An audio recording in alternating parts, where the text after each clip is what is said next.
Welcome back, everyone. If you're heading to the movies this holiday weekend, the Despicable Me spin-off Minions is back just in time. Our very own Alexandra Canal has the details for us. Ali, what do we need to know? That's right, Rochelle. Another weekend, another movie release. I like this, guys. It's been a minute since we had a new movie every single week, but Minions, The Rise of Gru, that will be the true test this 4th of July weekend. The film has already nabbed the best previews for an animated movie of the pandemic era, with nearly 11 million in domestic ticket sales just on Thursday. And to put that number in perspective, that's the highest preview gross for an animated film since The Lion King and Toy Story 4 in summer 2019.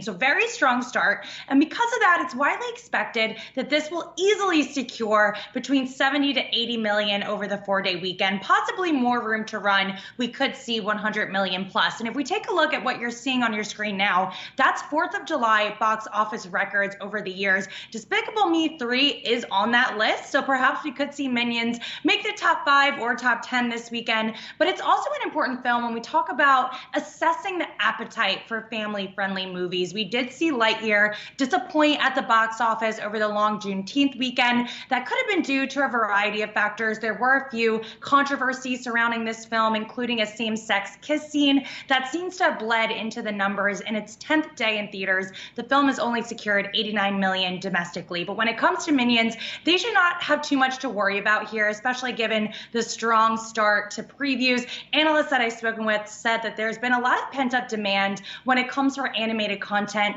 and more family-friendly content at the box office. So we'll certainly be watching these numbers closely. And Maverick, didn't see that coming. Tom Cruise, by the way, turned 60 on Sunday. Put that on your calendar, Allie. How much gas, how much fuel does Maverick have left?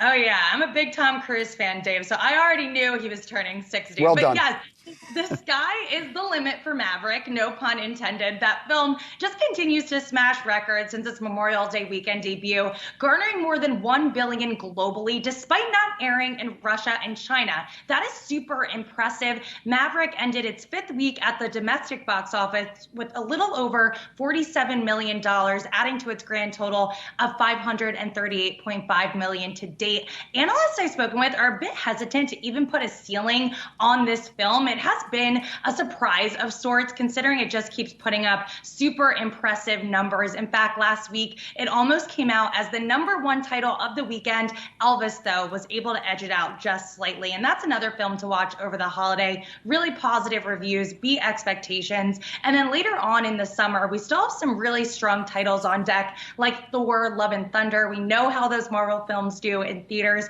so expect some sky-high numbers there. Also, Jordan Peele's Nope should be another good industry test when it comes to those mid-budget films. But overall, we seem to be inching closer and closer to normal. We're not there yet, but we're certainly pretty close. And that's a really, really good sign for the box office.